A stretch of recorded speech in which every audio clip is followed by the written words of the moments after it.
Welcome. Today, we will dive into the fourth lecture of the course Mechanics of Fluids and Gases. If you missed the 3 lectures, you can watch it on YouTube here. Now, let's explore the content of Chapter 4.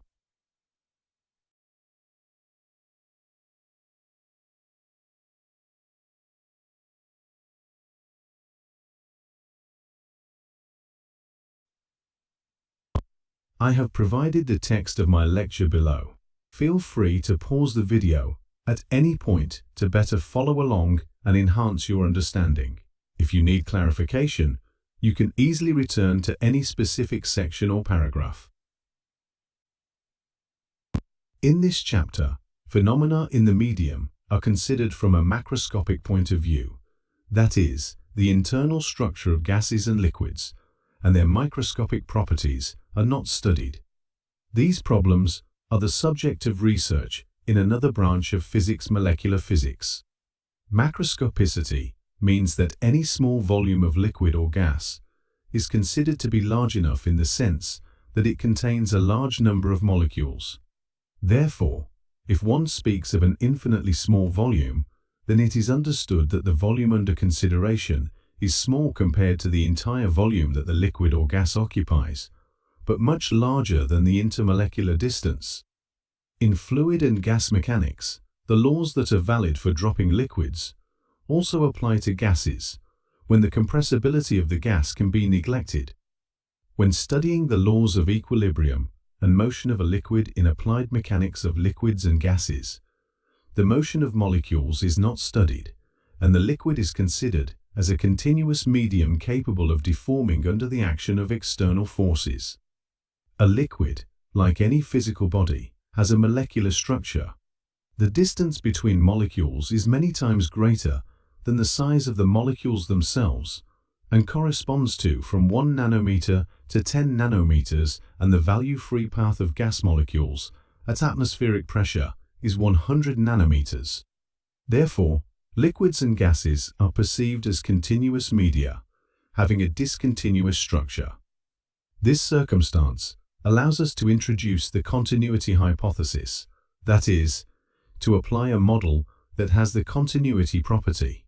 The hypothesis of the continuity or continuity of the medium simplifies the study, as it allows us to consider the mechanical characteristics of the liquid medium, velocity, density, pressure, etc., as functions of the coordinates of a point in space and time. According to the continuity hypothesis, the mass of the medium is distributed in the volume continuously and, in general, unevenly. One of the most important features of fluid mechanics is that it is based on the so-called continuum model. As is known, 2 ways are widely used in physics to describe a medium consisting of many molecules in a relatively small volume: liquids and gases, phenomenological and statistical. Sometimes they are called corpuscular and continuum models. The phenomenological way of studying is based on the simplest assumptions. Leaving aside the question of the structure of matter, he endows it with such properties that best establish a correspondence between the observed phenomena and their description. With this approach, liquids, gases, are considered as a continuous medium capable of dividing to infinity. In other words, a liquid gas is represented as consisting of sufficiently small particles continuously filling the space. This medium has the property of inertia and is endowed with various physical properties. Following this model, all fluid parameters, density, viscosity, etc., change continuously from point to point, which makes it possible to use the mathematical apparatus of differential and integral calculus, which is well developed for continuous functions, when analyzing the motion of a medium. According to the continuum approximation, the parameters that will determine the state of a liquid or gas at any point and at any time are the following: pressure, density, and temperature. Since thermal phenomena will not be considered, we will leave the first 2 parameters. If necessary, using the equation of the state of the medium, the temperature can be determined through pressure and density.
We have finished studying the fourth chapter of the course.